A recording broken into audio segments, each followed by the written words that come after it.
وہ ہماری جماعت کے مفتی، میں نہایت ہی ادب احترام سے ملتمس ہوں فضیلت الشیخ محترم المقام محترم جناب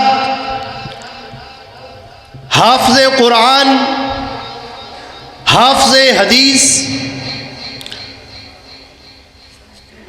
فضیلت الشیخ محترم عتیق الرحمن علوی صاحب حافظہ اللہ تعالی، جو ہماری جماعت کا سرمایہ بھی ہیں اور ہمارے لیے سائد فخر بھی ہیں کہ رب کائنات نے جہاں علم کی دولت سے مالا مال کیا ہے، وہاں عمل کے میدان میں بھی احکم الحاکمین نے ان کو یہ اعزاز بخشا ہے۔ میں نہایت ہی ادب و احترام سے درخواست کرتا ہوں اپنے معزز مہمان فضیلت الشیخ محترم جناب حافظ عتیق الرحمن علوی صاحب کہ وہ اپنی قرآن و سنت سے مبنی گفتگو پہ ہماری رہنمائی فرمائیں۔ محترم جناب شیخ عتیق الرحمن علوی صاحب۔ نحمده ونصلي على رسوله الكريم، اما بعد، اللهم صل على محمد وعلى آل محمد كما صليت على إبراهيم وعلى آل إبراهيم إنك حميد مجيد، اللهم بارك على محمد وعلى آل محمد كما باركت على إبراهيم وعلى آل إبراهيم إنك حميد مجيد۔ أعوذ بالله من الشيطان الرجيم، بسم الله الرحمن الرحيم، لقد كان لكم في رسول الله أسوة حسنة لمن كان يرجو الله واليوم الآخر وذكر الله كثيرا۔ وقالت خدیجة رضی اللہ تعالی عنہا، كلا والله لا يخزيك الله أبدا إنك لتصل الرحم وتحمل الكل وتكسب المعدوم وتقري الضيف وتعين على نوائب الحق۔ ہر قسم کی حمد و ثنا اللہ وحدہ لا شریک کے واسطے ہیں۔ درود و سلام نبی دو جہاں احمد مجتبیٰ جناب محمد الرسول اللہ صلی اللہ علیہ وسلم کی ذات بابرکات کے لیے ہیں۔ مختصر حمد و صلوات کے بعد معزز سامعین کرام، معززات سامعات، علماء کرام، خوش الحان اور واعظ شیریں بیان اپنے اپنے انداز میں کتاب و سنت کی باتیں آپ کو سنا رہے ہیں، اور بحمد اللہ تبارک و تعالی آپ عشاء سے لے کر اب تک ان کے وعظ سن رہے ہیں۔ اللہ سب کا مل بیٹھنا قبول فرمائے۔ جناب محمد الرسول اللہ صلی اللہ علیہ وسلم نبوت اور رسالت کو ملنے سے پہلے آپ اپنے گھر مکہ سے ہفتے ہفتے اور کئی دن کا کھانا ایک جگہ پر باندھ کر غار حرا میں چلے جایا کرتے۔ غار حرا جو مکہ میں ہے، اور آپ وہاں دن رات اور کئی دن تک وہاں بیٹھے اللہ کی یاد میں مصروف رہتے۔ جب آپ کو بھوک لگتی، آپ وہی ٹھنڈا سالن اور باسی روٹی کھا کر گزارا کر لیا کرتے۔ تصور کریں آج صبح کی روٹی رات کو مجھے دی جائے تو میرے ماتھے پر شکن پڑ جاتے ہیں، اور آج کا سالن اگر کل دیا جائے تو میں ناراض ہو جاتا ہوں۔ لیکن ہمارے پیغمبر علیہ الصلاۃ والسلام نے کئی دن کا کھانا اکٹھا باندھا اور غار حرا میں جا کر اللہ کو یاد کرنے لگے۔ اسی طرح کرتے رہے۔ ایک دن اچانک ایک شخص آپ کے سامنے آ کر کھڑا ہو گیا۔ آپ کو اس کے اوپر چڑھنے کی آواز نہیں آئی، آپ کو کوئی کھٹکا محسوس نہیں ہوا، آپ تنہائی میں بیٹھے اللہ کی یاد میں مصروف تھے۔ اچانک جب سامنے ایک آدمی آیا تو آپ ڈر گئے۔ انسان اکیلا بیٹھا ہو، اس کے پاس کوئی آئے تو ڈر جاتا، اور اس نے آ کر کہا اقرا، پڑھو۔ آپ نے فرمایا ما انا بکاری، میں پڑھنے والا نہیں ہوں، میرا دنیا میں کوئی استاد نہیں۔ اس نے پھر کہا اقرا، پڑھو۔ آپ نے پھر کہا ما انا بکاری، میں پڑھنے والا نہیں ہوں۔ اس نے اپنے بازو کھولے اور مجھے اپنے بازوؤں میں لے کر زور سے جپھی ڈالی، اتنا دبایا کہ مجھے اس کی مشقت محسوس ہوئی، اور پھر مجھے چھوڑ کر کہنے لگا اقرأ بسم ربک الذی خلق خلق الانسان من علق اقرأ وربک الاکرم الذی علم بالقلم۔ یہ اس نے کہا جب اس نے اللہ کا نام لیا اقرأ بسم ربک الذی خلق، تو آپ اس کے پیچھے پڑھنے لگے۔ اس نے پڑھایا، آپ نے پڑھا، وہ چلا گیا اور آپ گھبرا گئے۔ آپ جلدی سے نیچے اترے، غار سے نیچے اترے، گھر کی طرف تیز قدموں سے چلے۔ گھر میں پہنچ کر کہتے ہیں زملونی زملونی، مجھے کھیس دے دو، کمبل دے دو، مجھے خوف محسوس ہو رہا ہے۔ انہوں نے کمبل دیا، کھیس دیا، آپ لے کر سو گئے۔ کچھ دیر کے بعد جب آپ کی وہ کیفیت ختم ہوئی، آپ بیدار ہوئے۔ آپ نے وہ سارا واقعہ سیدہ خدیجہ رضی اللہ عنہ کو سنایا۔ انہوں نے آگے سے پھر کیا کہا؟ سمجھدار، دانا، عقل مند عورت کیا کہتی ہے؟ کلا واللہ لا یخزیک اللہ ابدا۔ اے محمد صلی اللہ علیہ وسلم، آپ پریشان نہ ہوں، آپ غم زدہ نہ ہوں، آپ خوف نہ کھائیں۔ میں نے بھی آپ کی سابقہ زندگی کو دیکھا ہے، اللہ کی قسم اللہ آپ کو کبھی اکیلا نہیں چھوڑے گا، اللہ کبھی آپ کو ضائع نہیں کرے گا۔ کیوں؟ انک لتصل الرحم وتحمل الکل وتکسب المعدوم وتقری الضیف وتعین علی نوائب الحق۔ میں نے آپ کے اندر 5 صفات ایسی دیکھی ہیں، وہ جس میں آ جائیں وہ کبھی ضائع نہیں ہوتا ہے، کبھی ضائع نہیں ہوتا ہے۔ وہ پہلی صفت کیا ہے؟ انک لتصل الرحم، آپ رشتہ داری کو جوڑتے ہیں، آپ صلہ رحمی کرتے ہیں، آپ دوستوں کے ساتھ محبت کرتے ہیں، ہمسایوں کے ساتھ پیار کرتے ہیں، رشتہ داروں کے ساتھ الفت کرتے ہیں، آپ ہر ایک کے ساتھ دل کو جوڑ کر رکھتے ہیں، کبھی توڑنے والے نہیں۔ جس میں یہ خوبی آ جائے اللہ اس کو کبھی ضائع نہیں کرتا۔ اللہ تعالیٰ نے صلہ کا معنی ملانا، رحم کا معنی رشتہ داری، صلہ رحمی رشتہ داری کو ملانا۔ اللہ نے رحم کو پیدا کیا، رشتہ داری کو پیدا کیا، اور اس کو پیدا کر کے کہا جاؤ زمین کی طرف۔ قامت الرحم تحت العرش، وہ رحم اللہ کے عرش کے نیچے چمٹ گئی۔ میرے رب نے پوچھا جاتی نہیں ہے، کہتی اللہ اگر میں دنیا میں چلی گئی تو لوگ میرے ٹکڑے ٹکڑے کر کے رکھ دیں گے۔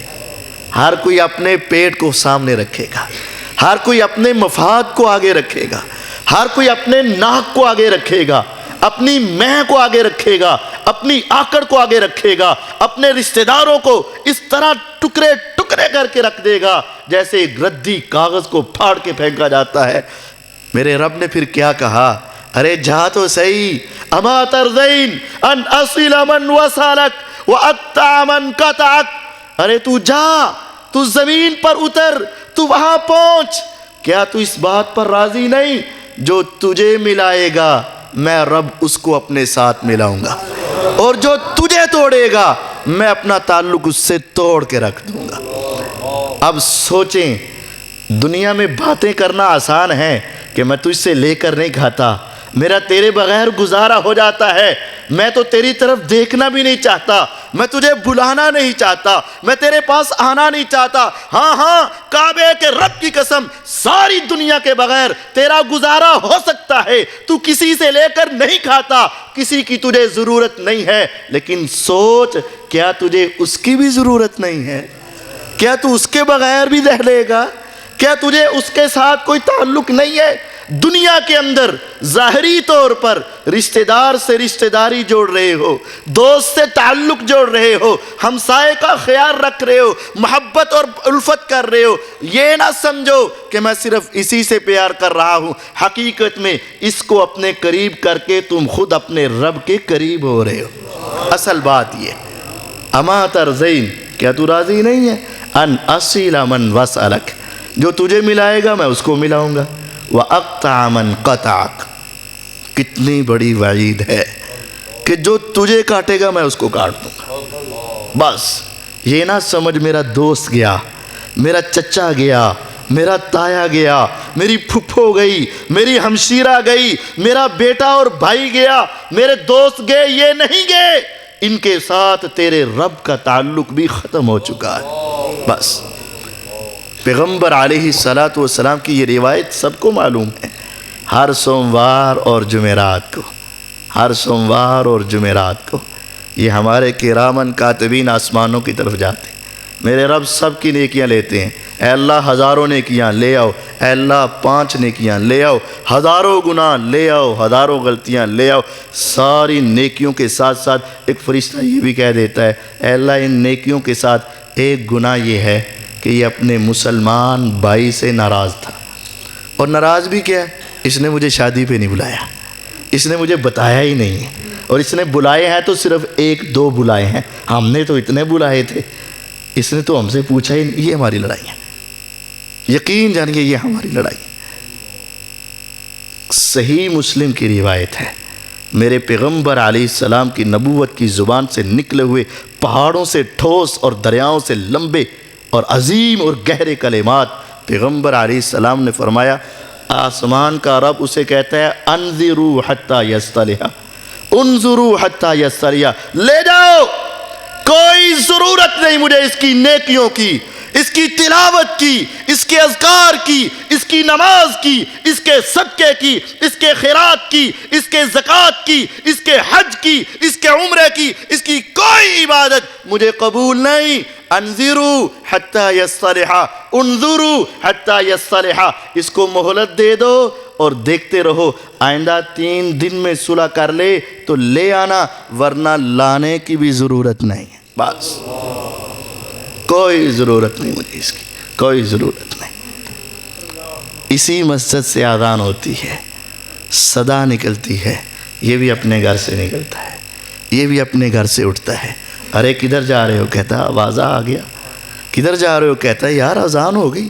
وہ بھی آتا ہے، وضو بناتا ہے، یہ بھی وضو بناتا ہے، وہ بھی پہلی صف کے قریب آتا ہے، یہ بھی پہلی صف میں آتا ہے، اس کی نگاہ اس پہ پڑتی، اس کی نگاہ اس پہ پڑتی، یہ دائیں نکل جاتا، یہ بائیں نکل جاتا، ارے کس لیے آئے؟ کہتا ہے جنت کمانے کے لیے آیا۔ کعبے کے رب کی قسم، آسمان سے اعلان ہوتا ہے، بندے تو اپنے مسلمان بھائی سے ناراض ہے، ثلاثۃ لا تجاوز صلاتهن آذانهن، تو جنت کمانا چاہتا ہے، یہ تیری ساری محنت ضائع، تیری نماز تو تیرے کانوں سے اوپر بھی نہیں جائے گی، نہیں جائے گی، نہیں جائے گی۔ کیوں؟ تو اپنے مسلمان بھائی سے ناراض ہے۔ لیکن میرے نبی علیہ السلام کی صفت انک لتصل الرحم تھا۔ آپ جانتے ہیں ابو سفیان رضی اللہ عنہ جنتی ہیں، جنتیوں کے سردار ہیں، ان کا بیٹا بھی جنتی ہیں، امیر معاویہ رضی اللہ۔ لیکن اسلام سے پہلے پتہ ہے کیا تھا؟ بدر کی لڑائی کی وجہ وہی بنے، احد کی لڑائی میں کافروں کے سردار وہی تھے، غزوہ خندق میں 10,000 کا لشکر لے کر آنے والے وہی تھے۔ ہاں، میرے نبی علیہ السلام نے کہا تھا جب بندہ مسلمان ہوتا ہے تو زندگی کے پہلے سارے گناہ معاف۔ اب وہ جنتوں میں مزے لوٹ رہے ہیں، بلکہ ان کے گناہ بھی نیکیاں بن جاتے ہیں۔ یہ قرآن کہتا ہے الا من تاب وآمن وعمل عملا صالحا فاولئک یبدل اللہ سیئاتہم حسنات۔ اب تو نیکیاں بن گئی، لیکن سنو، بدر کی لڑائی، احد کی لڑائی، غزوہ خندق، 10,000 کا لشکر کافروں تیار کر کے پورے مدینے کو گھیر لیا۔ نبی علیہ السلام پریشان، وبلغت القلوب الحناجر، کلیجے منہ کو آنے لگے، اتنا سخت مرحلہ۔ اس کے بعد کیا ہوا؟ 3 جنگیں لڑنے کے بعد میرے نبی علیہ السلام نے ایک مرتبہ بد دعا کر دی، اے اللہ مکے والوں پر اس طرح قحط سالی اتار دے جس طرح قوم یوسف پر آئی تھی، پوری قوم کے اوپر قحط سالی۔ آج کبھی کھال اتارو نا بکرے کی چھترے کی، 2 گھنٹے کے بعد ہاتھ لگانے کو جی چاہتا ہے؟ نہیں چاہتا۔ مکے والوں پر ایسی قحط سالی آئی کہ وہ کچا چمڑا، یہ کچی کھال کھانے پر مجبور ہو گئے تھے۔ صحیح بخاری میں وہ جانوروں کی انتڑیاں کھانے پر مجبور ہو چکے تھے، بچے بلکتے تھے، عورتیں روتی تھیں۔ جب پورے مکے والوں سے برداشت نہ ہوا نا تو وہ آگے ابو سفیان کے پاس رضی اللہ عنہ۔ ابو سفیان تو سردار ہے، بچوں کا رونا دیکھا نہیں جاتا، عورتوں کا بلکنا سونا نہیں جاتا، تو ایسا کر، ہے تو وہ اپنا ہی نا، ذرا جا اس کے پاس۔ پہلے تو لشکر لے کر جاتا تھا، ہزاروں کے لشکر لے کر جاتا تھا اس کو ختم کرنے کے لیے، آج بھی اپنی ایک سواری پر بیٹھ کے جا، اسے کہہ کہ اسے کہہ دے نا کہ اب بس کر دے، اسے کہہ دے۔ ابو سفیان رضی اللہ عنہ اگرچہ اس وقت دشمنی تھی، لیکن مجبور ہو کر مکے سے نکلے اور مدینے میں پہنچے۔ میرے نبی علیہ السلام کو جا کر کیا کہتے ہیں؟ اے بھتیجے، ٹھیک ہے تیرا دین الگ ہے، میرا دین الگ ہے، ٹھیک ہے میں نے تیرے ساتھ بڑی دشمنیاں کی، لیکن خاندان تو ایک ہے نا، محلہ تو ایک ہی تھا نا، رشتہ داریاں تو ایک ہی ہیں نا، وہ بچے تو تیرے بچے ہیں نا، وہ عورتیں تو تیری مائیں بہنیں ہی ہیں نا، اسے کہہ دے اب بس کر دے، اب نہیں سنا جاتا ان کا رونا۔ کعبے کے رب کی قسم، میرے پیغمبر علیہ السلام نے یہ نہیں کہا اب آیا مزہ، اب آیا لطف، نہیں۔ جب میرے پیغمبر علیہ السلام نے دیکھا کہ میرے رشتہ دار، میرے محلے دار، میرے خاندان والے، اب ان کی بس ہو گئی، آپ کے ہاتھ اٹھے، یا رب اپنی رحمتوں کی برسات کر دے۔ ابھی مکے نہیں پہنچے تھے، آسمان سے بارش اتر چکی تھی۔ ہماری دشمنیاں کیا ہیں؟ ہماری لڑائیاں کیا ہیں؟ وہ گھر آ کر ہاتھ بھی جوڑتا ہے، مجھے پھر بھی اس پر ترس نہیں آتا، وہ سب کے سامنے میرے چہرے کو ہاتھ بھی لگاتا ہے، میرا غصہ تب بھی ٹھنڈا نہیں ہوتا، میرے سامنے وہ معافی بھی مانگتا ہے، لیکن میرا چہرہ تب بھی اس کی طرف محبت کے ساتھ نہیں دیکھتا۔ سن لو، اگر ایسا ہی ہوا تو میرے نبی علیہ السلام نے کہا تھا جو شخص اپنے مسلمان بھائی سے 1 سال تک ناراض رہا، فرمایا اس نے اتنا بڑا جرم کیا گویا کہ اس نے اس کو قتل ہی کر کے رکھ دیا ہے۔ جو 1 سال تک ناراض رہا، اور جو راضی ہو گیا وہ دنیا آخرت میں کامیاب ہو گیا۔ ذرا سوچئے، اگر کوئی علاقے کا معتبر ترین شخص، کسی آدمی کی 2 کی لڑائی ہوئی ہو اور وہ ان سے کہے چل یار چھڑ معاف کر، اور جی انہیں میرے پیسے دینے، انہیں میری زمین دینی، کہتے چل چھڑ معاف کر، اگر تو انہوں معاف کر دیں تو 1 کروڑ روپیہ میں داں گا تینوں، تو کیا وہ معاف کرے گا کہ نہیں؟ اگر وہ قابل اعتماد بندہ ہو، قابل یقین بندہ ہو، اس کے پاس پیسے ہوں، دینے کے لیے تیار ہو کہ چل یار چھاڑے نو معاف کر، 1 کروڑ میرے کو یہ پہلی ساری تیری، مانو گے نا؟ ہر کوئی تاکہ اگر اب اس کو منانا پڑے تو یہ جا کر منائے گا، چل مل جائے گا۔ یقین جانیے یہ کروڑوں چھوٹے ہیں، یہ تھوڑے ہیں، اور یہ مل بھی جائے تو کب تک؟ جب تک تیری آنکھیں کھلی ہیں۔ آنکھیں بند ہونے کی دیر ہے، تیری اولاد ہی اس کے اوپر لڑے گی، انہی کی آپس میں لڑائیاں ہوں گی۔ میرے نبی علیہ السلام نے کیا کہا؟ من ترک المراء وان کان محقا، مان لیا تو سچا ہے، حالانکہ تالی دونوں ہاتھوں سے بجتی ہے، تو نے بھی تو کچھ کہا ہوگا، تو نے بھی کچھ کیا ہوگا، تیری طرف سے بھی کوئی دکھ پہنچا ہوگا، مان لیا تو 100% سچا، وہ 100% غلط۔ لیکن میرے نبی علیہ السلام کہتے ہیں اگر تو سچا ہو کر بھی اس کو معاف کر دے، سچا ہو کر بھی معاف کر دے، فرمایا آ جانا قیامت کے دن، انا زعیم ببیت فی ربض الجنہ، قیامت کے دن میں تمہیں ضمانت دیتا ہوں جنت کے ایک اعلیٰ محل کی، آ جانا، میں رب سے کہہ دوں گا جنت کا وہ محل تیرے نام لگا دے گا۔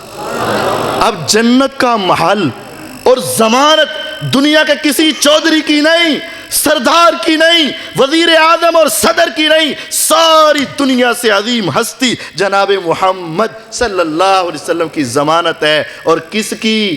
ایک گھر کی، اور گھر کس جگہ پہ؟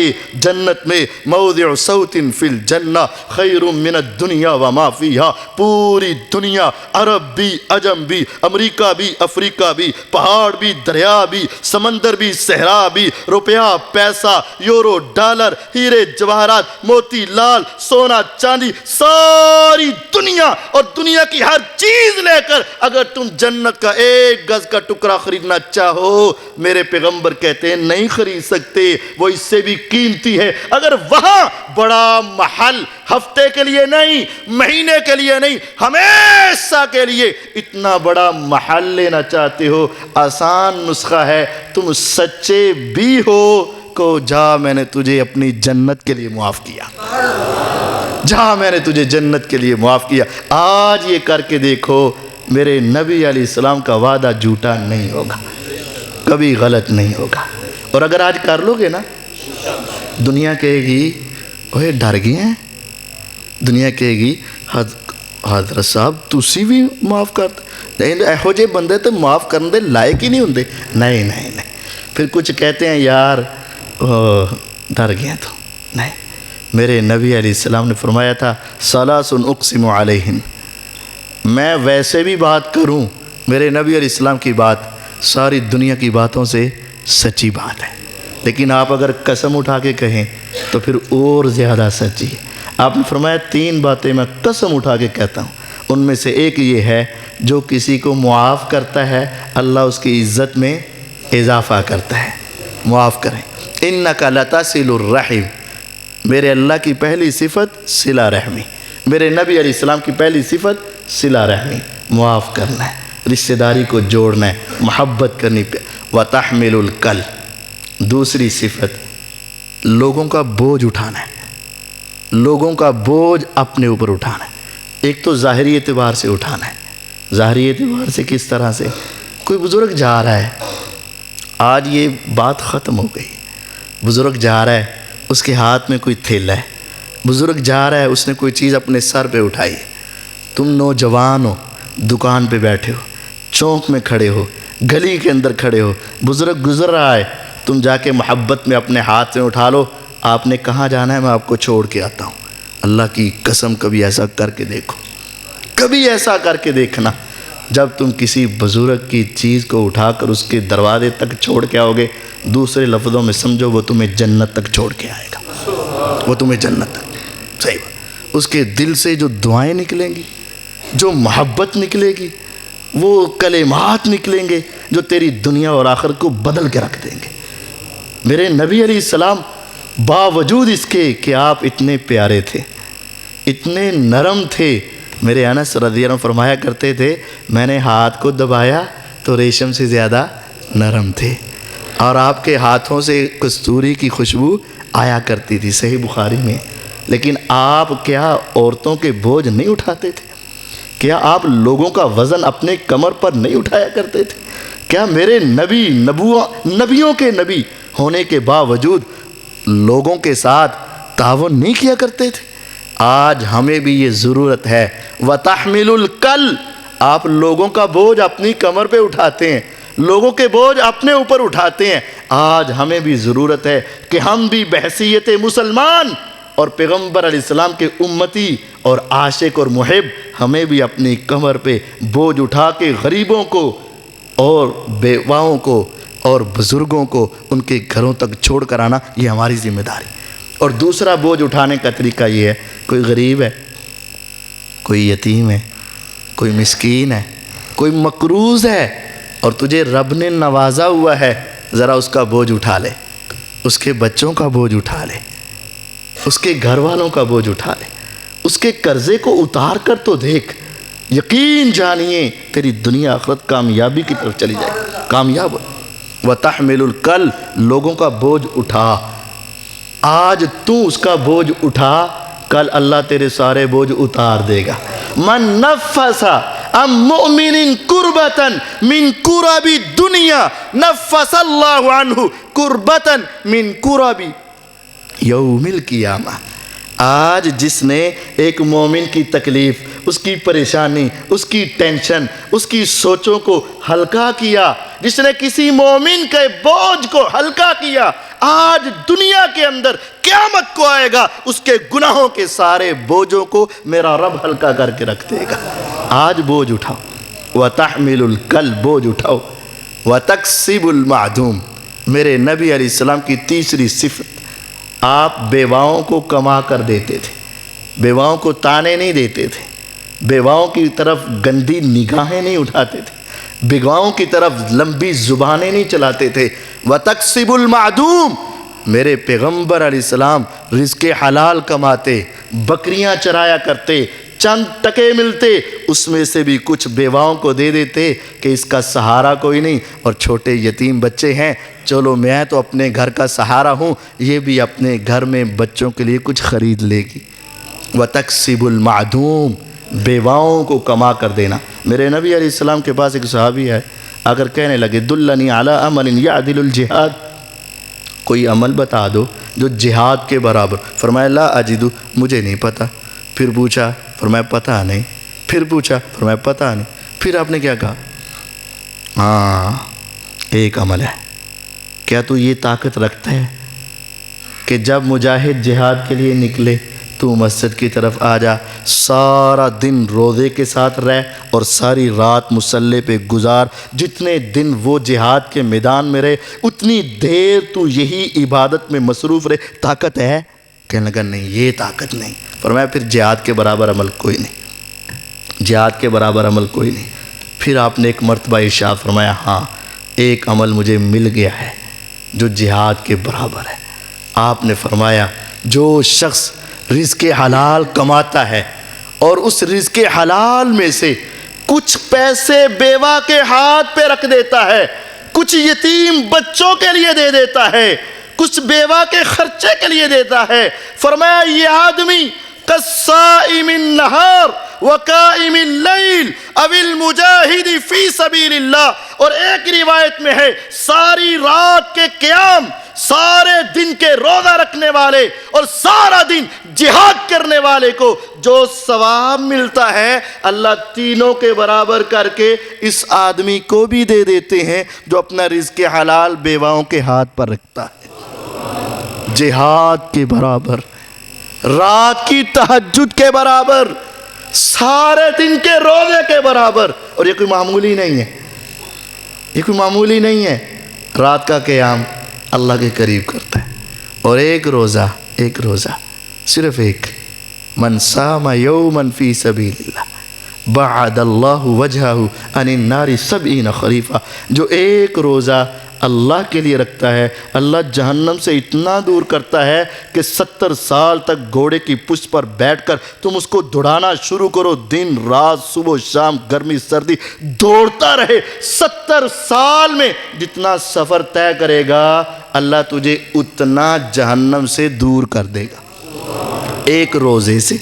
اور اگر روزے کا ثواب لینا ہے، تہجد کا ثواب لینا ہے، جہاد کا ثواب لینا ہے، ہاں تو رزق حلال کما اور اس میں سے چند پیسے بیواؤں اور یتیموں کے ہاتھ پہ رکھا کر، یہ تیرے ثواب کے ڈھیر اور انبار لگا دے.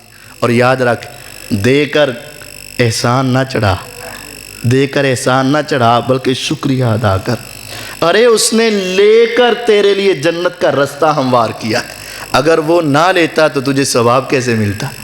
اگر وہ لینے والا ہی کوئی نہ ہو تو تیری یہ نیکی کیسے قبول ہو؟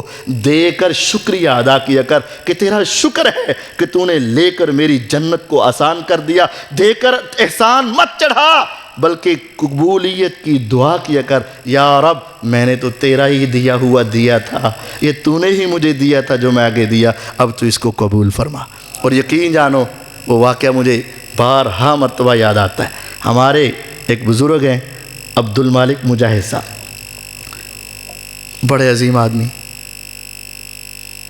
ریاض سعودی عرب کا دارالخلافہ ہے، وہاں رہتے ہیں.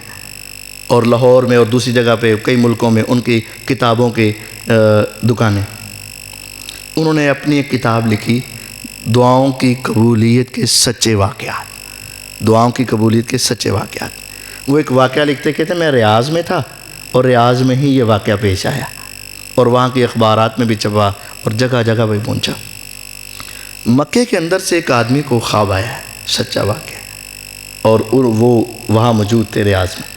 مکے کے اندر ایک آدمی کو خواب آیا کہ فلاں نمبر اور فلاں شخص کو عمرہ کرواؤ، اور اس نے خواب میں نام بھی بتایا اور نمبر بھی بتایا.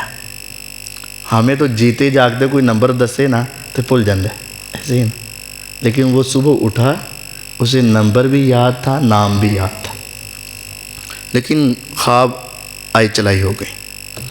چند دن کے بعد پھر اس کو خواب آیا کہ تمہیں کہا اس کو عمرہ کروا. اب اس نے کہا کہ بات کوئی ہے، نام بھی وہی، نمبر بھی وہی، یاد بھی ہے. تو وہ گیا قاری صاحب کے پاس اور جا کر کہنے لگا کہ ایسے ایسے خواب آیا. کہتے طاقت ہے؟ کہتے ہیں. استطاعت ہے؟ پیسے ہیں؟ کہتے کروا پھر. کہتے اچھا. لیکن کاروباری تھا، پھر وہ بھول گیا. تیسری مرتبہ خواب آ گیا کہ تمہیں کہا اس کو عمرہ کروا. اب کی بار یہ سمجھا کہ کچھ بات ہے. اس صبح ہوئی، فون کیا، فلاں تیرا نمبر؟ ہاں جی میرا، میں تمہیں عمرہ کروانا چاہتا. اس نے زوردار کہہ لگایا. اس نے کہا بھول گئے ہو، یہ آپ نے کسی اور کو فون کرنا ہوگا، غلط فون مل گیا. اس نے کہا نہیں یہ تیرا نمبر ہے. کہتے میرا. یہ تیرا نام ہے؟ کہتے تجھے کروانا ہے. کہتے مجھے کروانا ہے؟ ارے بھائی اگر تو مجھے دیکھے گا تو شاید تو انکار کر دے گا. ذہن میں آ رہا ہوگا نا کہ کوئی بڑا نیک ہوگا، ماتھے پر محراب ہوں گے، لمبی سی داڑھی ہوگی، لمبی لمبی تہجدیں پڑھتا ہوگا. وہ کہا نہیں ایسا نہیں تھا. وہ کہتا ہے کہ میں تجھے عمرہ کروانا ہے. اس نے کہا اچھا کروانا ہے تو پھر آ جا، میں ریاض میں ہوں، یہاں سے آ کر مجھے لے جا، وہاں رہنے کا، کھانے پینے کا، عمرہ کرنے کا سارا خرچہ تیرے ذمہ، اور واپس یہاں چھوڑ کر جانا تیری ذمہ داری. اس نے کہا ٹھیک ہے میں آ رہا ہوں. وہاں پہنچا، جہاں جگہ مقرر تھی وہاں پہنچا. دیکھا تو ایک مرتبہ یہ بھی پریشان ہو گیا کہ عجیب سی حالت ہے، زیادہ نیک بھی نہیں لگ رہا، دیندار بھی نہیں لگ رہا، عجیب سی کیفیت ہے. پریشان ہو گیا. بہرحال اس سے بات کی تھی، اس کو بٹھایا، احرام باندھا اور پھر لا کے عمرہ کرنے لگے. اچھا عمرہ کرنے لگے. تو جب وہ آدمی وہاں پہنچتا ہے نا تو پھر کیا ہوتا ہے؟ ایمان بڑھتا ہے، آنکھیں برستی ہیں، عجیب سی کیفیت ہوتی ہے جب بندہ وہاں پہنچتا ہے، بیت اللہ کا طواف کرتا ہے، عمرہ کرتا ہے تو ایمانی کیفیت اپنے عروج پر پہنچ جاتی. لیکن یہ آدمی کہتا ہے میں نے اس کو دیکھا، اس کی کیفیت کوئی نہیں بدلی، میں چکر لگا رہا ہوں تو یہ بھی میرے پیچھے پیچھے چکر لگا رہا ہے، بس جیسے کہ ایک آدمی چکر عام لگا رہا ہے. تو میں اس کو دیکھ کے پریشان ہو رہا. میں نے صفا مروہ کی سعی کی، اس نے بھی سعی کی، میں نے بال منڈوائے، اس نے منڈوائے، میں پریشان. اب تک نا اصل میں اس کے دل پر گناہوں کے زنگ چڑھے ہوئے تھے. وہ آہستہ آہستہ اترنے تھے تو تبھی ایمان بڑھنا تھا نا، وہ پہلے صاف ہو رہے تھے، نیٹ ہو رہا تھا۔ میرے نبی علیہ السلام نے کہا تھا نا، عمرہ پچھلے سارے گناہوں کو معاف کر دیتا ہے، معافی ہو جاتی ہے۔ جب ہم نے عمرہ کر لیا، کھانا کھانا کھایا، میں نے کہا چلیں، کہتا چلیں، پھر کہتا یار میں 2 رکعت نفل نہ پڑھ لوں، میں نے کہا یار اس سے بہتر کیا پڑھ۔ اب اس کی کیفیت بدل رہی تھی، پہلے عمرہ کیا، سارے گناہ معاف، دل پاک صاف، اب کہتے ہیں میں 2 رکعت نہ پڑھ لوں، میں نے کہا پڑھ۔ وہ میرے ساتھ دوبارہ اندر آیا حرم کے اندر، اور وہ چلتے چلتے صحن میں پہنچ گئے، مطاف میں جہاں طواف ہوتا ہے بیت اللہ کے صحن میں۔ اے اللہ ہم سب کو وہاں پہنچا۔ وہ وہاں پہنچا، اب اس نے نماز شروع کر دی، لمبا قیام ہے، اب یہ تعلق جڑ رہا ہے جو کئی سالوں سے ذرا کمزور تھا، اب یہ مضبوط ہو رہا ہے، دل پاک ہے، دل صاف ہے، گناہ کوئی نہیں، اب رابطہ ہو رہا ہے۔ لمبا قیام کیا، اب گردن جھکی ہے، آنکھیں برس رہی ہیں، تعلق جڑ رہا ہے، قیام کیا، رکوع کیا، سجدہ کیا، لمبا سجدہ کیا۔ جب زیادہ ہی لمبا سجدہ کیا تو کہتے ہیں میں نے اس کو ذرا ہلایا تو دیکھا تو اس کی روح پرواز کر چکی تھی، وہ اس دنیا سے چلا گیا تھا۔ میں حیران ہوا، یا رب یہ کیا معاملہ، 3 مرتبہ خواب میں بار بار اسی کا نام، اور وہاں سے اٹھایا یہاں پہنچایا، عمرہ کروا کے بالکل پاک اور صاف کیا، اور سر سجدے میں رکھا تو انہیں بلا لیا۔ میرے نبی علیہ السلام نے کہا تھا جس حالت میں مرو گے اسی حالت میں اٹھو گے۔ کوئی اٹھے گا تو زبان پہ گانے، کوئی اٹھے گا زبان پہ قوالیاں، کوئی اٹھے گا زبان پہ گالیاں، تیری عظمت پہ قربان۔ جب تو اٹھے گا رب کی تعریف اور اپنے گناہوں کی معافی کے کلمات۔ میں حیران ہوا، اور پھر میں حیران ہوا کہ کہاں لا کر میرے رب نے اس کو اپنے پاس بلایا، اور کیسے اپنے پاس بلایا، اور کس کیفیت میں۔ جس حالت میں مرو گے اسی حالت میں اٹھو گے۔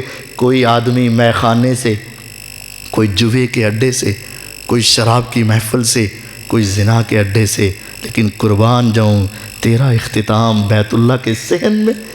اور پھر وہاں غسل ہوا، کفن ہوا، تو جنازہ کتنوں نے پڑھا؟ لاکھوں نے، اور لاکھوں میں سے اکثر وہ ہیں جو ابھی عمرہ کر کے گناہ بخشوا چکے ہیں۔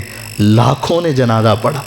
اس کے بعد وہ تدفین کے لیے جانے لگے تو اس نے کہا بھئی میرا اس سے ایک ایگریمنٹ تھا، میرا اس سے وعدہ تھا کہ میں اس کو واپس چھوڑ کے آؤں گا۔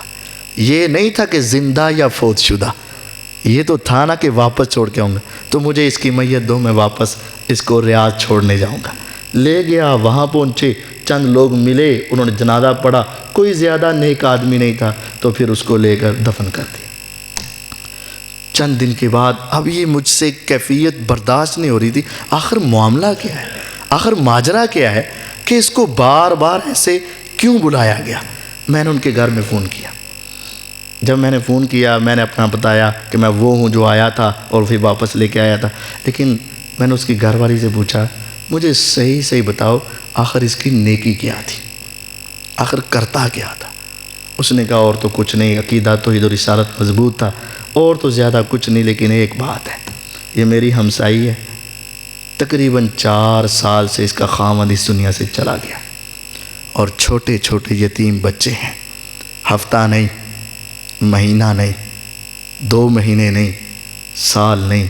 وہ کہتی ہے 4 سالوں میں ایک دن بھی ایسا نہیں آیا کہ میرا خاوند اپنے بچوں کے لیے کچھ لایا ہو تو ایک ہاتھ بھرا ہو اور دوسرا خالی ہو، ایسا نہیں ہوا۔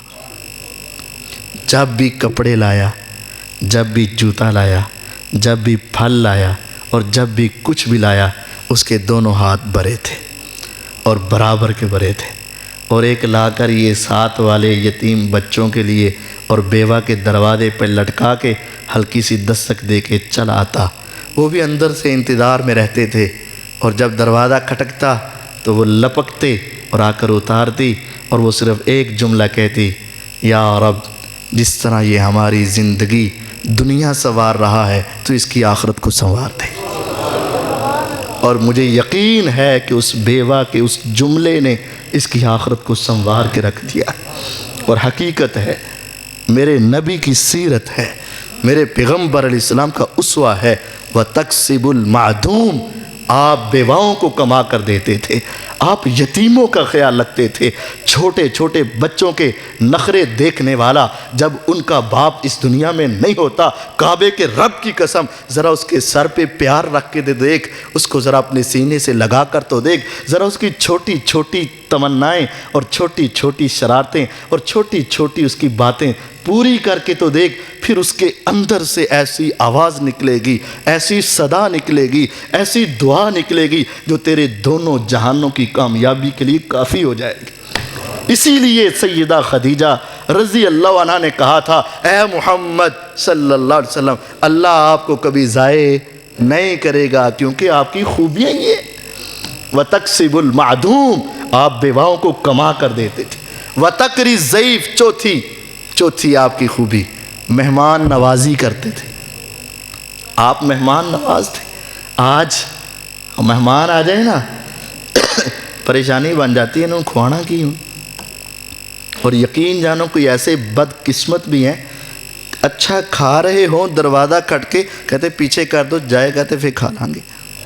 ایسے بھی سمجھدار دنیا میں نہیں، ایسا نہ کرو۔ من کان یؤمن باللہ والیوم الآخر فلیکرم ضیفہ، جس کے دل میں اللہ پر ایمان اور آخرت کا یقین ہے وہ اپنے مہمان کی عزت کرے، یہ اس پر فرض ہے۔ کوئی مہمان ہو، چاہے جانتے ہو نہیں جانتے۔ آپ کو پتہ نہیں ہے سیدنا ابراہیم علیہ السلام کے پاس کون آئے تھے؟ آئے تو فرشتے تھے، شکل کون سی تھی؟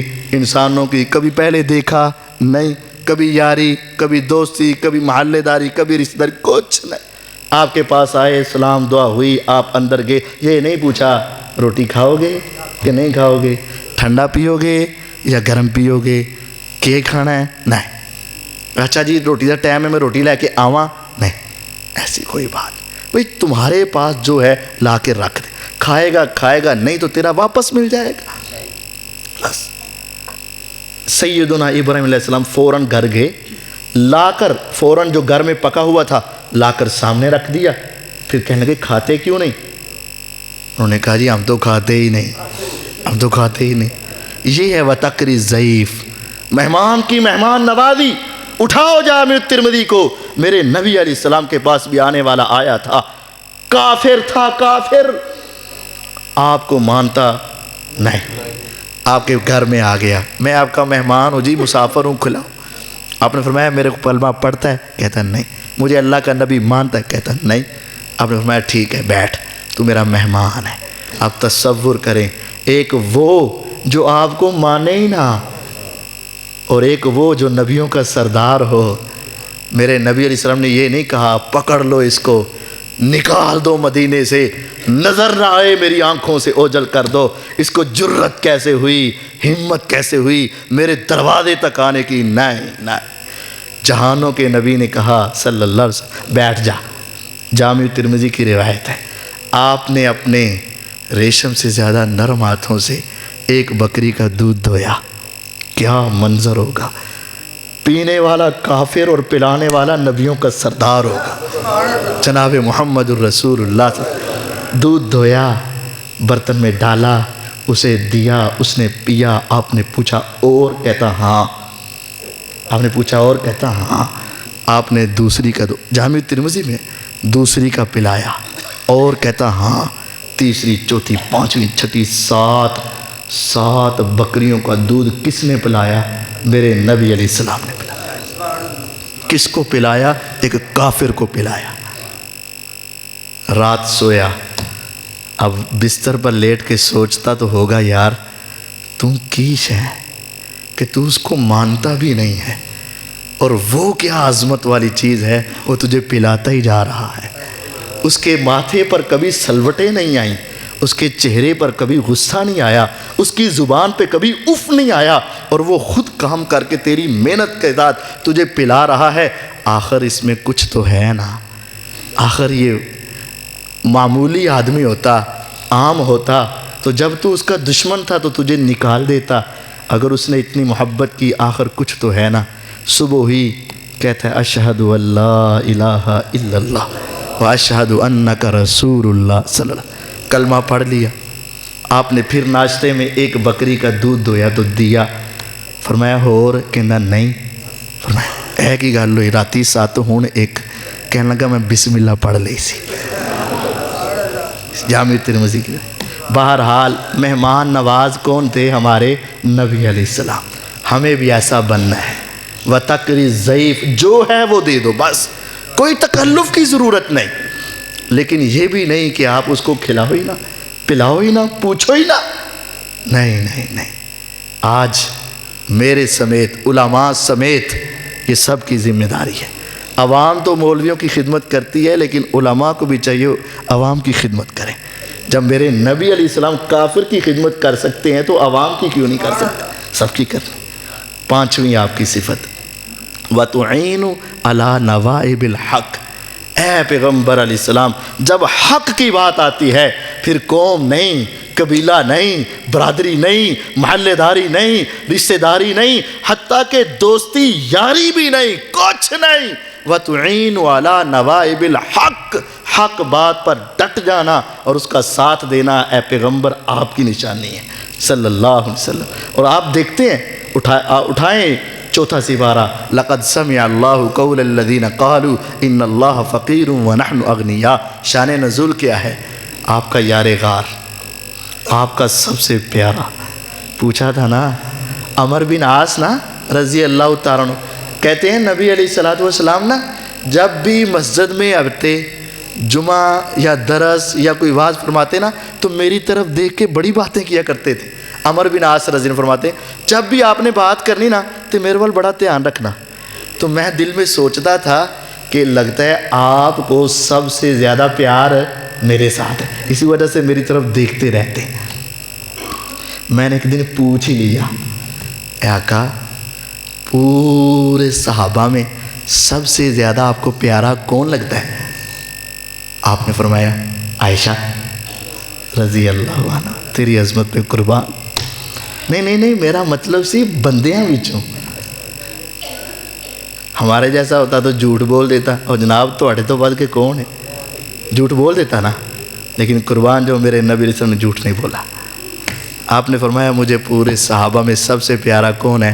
ابو بکر رضی اللہ، مجھے ابو بکر پیارا ہے، یعنی آپ کا سب سے پیارا۔ لیکن ان کے بارے میں ایک فیصلہ آ گیا۔ اب دیکھیں حق ہے، ان کے بارے میں فیصلہ آ گیا۔ لے کر کون آیا؟ یہودی، اجی آپ کے اس آدمی نے مجھے تھپڑ مارا ہے اور آپ عدل کی عدالت لگاتے ہیں، اب اس مجھ سے میرا انصاف لے کر دیں اور اس کو تھپڑ لگائیں۔ آپ نے فرمایا ابو بکر تو نے مارا ہے؟ رضی اللہ، ہاں جی مارا ہے۔ تو کیوں مارا ہے یار؟ کہ جی اس نے کہا تھا کہ مسلمانوں کا اللہ فقیر ہے، مجھ سے برداشت نہ ہویا کہ اللہ کی توہین، میں نے جا کے زور سے تمانچہ دے مارا۔ وہ سارے مکر گئے، کہنے لگے جی ہم نے تو کہا ہی نہیں، وہ سارے وہی تھے۔ اب فیصلہ ہوتا ہے اصولوں پر۔ آپ نے فرمایا ابو بکر رضی اللہ عنہ تو کہہ رہا ہے کہ اس نے کہا ہے، تو دعویٰ کرتا ہے، تیرے پاس کوئی دلیل ہے؟ تو میں لگے نہیں، سارے آئے کٹھے سی، میں تو کلا سی۔ کہنے لگی جی اب تیرے پاس اگر دلیل نہیں تو یہ قسم اٹھائیں گے اور پھر تجھے تھپڑ کھانے کے لیے تیار ہونا پڑے گا۔ ذرا تصور کریں وہ ابو بکر رضی اللہ عنہ جنہوں نے غار ثور میں اپنے کندھوں پہ اٹھا کے چڑھایا ہو، جو آپ کی خاطر روتے رہے ہوں، کبھی آگے بھاگتے ہیں کبھی پیچھے۔ میرے نبی علیہ السلام نے یہ نہیں کہا اے میرا یار ہے چل چل چل، نہیں، ظاہری طور پر فیصلہ انصاف کا، ایک طرف یار غار ہے اور ایک طرف یہودی ہے۔ میرے پیغمبر علیہ السلام ظاہر میں فیصلہ کس کے حق میں کر رہے ہیں؟ وَتُعِينُ عَلَى نَوَائِبِ الْحَقِّ۔ ابھی فیصلہ ہونے کے قریب تھا تو آسمان سے جبریل اترے، اے محمد صلی اللہ علیہ وسلم، اگرچہ ابو بکر کا دنیا میں گواہ کوئی نہیں، آسمان کا رب گواہی دیتا ہے یہ جھوٹ بولتے۔ اللہ نے آسمان سے قرآن نازل کیا، لَقَدْ سَمِعَ اللَّهُ قَوْلَ الَّذِينَ قَالُوا إِنَّ اللَّهَ فَقِيرٌ وَنَحْنُ أَغْنِيَاءُ۔ لیکن میرے نبی علیہ السلام فیصلہ حق کے مطابق۔ یہ پیغمبر علیہ السلام کی سیرت ہے۔ انک لتصل الرحم، صلہ رحمی کرو، وتحمل الکل، لوگوں کے بوجھ اٹھاؤ، وتکسب المعدوم، بیواؤں کو کما کر دو، وتقری الضیف، مہمانوں کی مہمان نوازی کرو، وتعین علی نوائب الحق، حق کا ساتھ دو۔ یہ کام کرو گے دنیا آخرت میں کامیاب ہو جاؤ گے۔ ہمارے معزز مہمان تشریف لا چکے ہیں، اب میں زیادہ دیر آپ کے اور ان کے درمیان حائل نہیں ہوتا۔ اللہ تعالیٰ مجھے اور آپ کو ان باتوں کے مطابق عمل کرنے کی توفیق عطا فرمائے۔ وآخر دعوانا ان الحمد للہ رب العالمین۔ سبحانک اللہم وبحمدک، اشہد ان لا